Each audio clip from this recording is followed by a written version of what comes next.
আজকাল ছেলেদের আসল সমস্যা 10,000 টাকার চাকরি করা চায় না, আর 50,000 টাকার চাকরি কেউ দেয় না।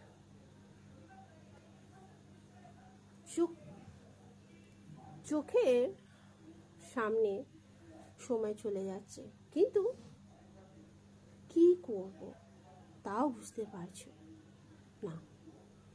বিয়ে করতে গেলে মেয়ের বাবা একটি 25 বছর ছেলের মধ্যে সব খোঁজে, যা নিজেও 50 বছর বয়সেও অর্জন করতে পারেনি।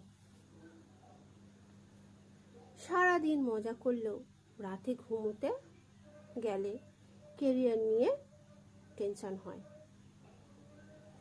পড়াশুনো শেষ করলেও মনে হয় এখনো কিছু শেখা হয়নি, শিখলাম না। চারপাশে সবার সাফল্য চোখে পড়ে, নিজের পিছিয়ে পড়াটা বুকের ভেতর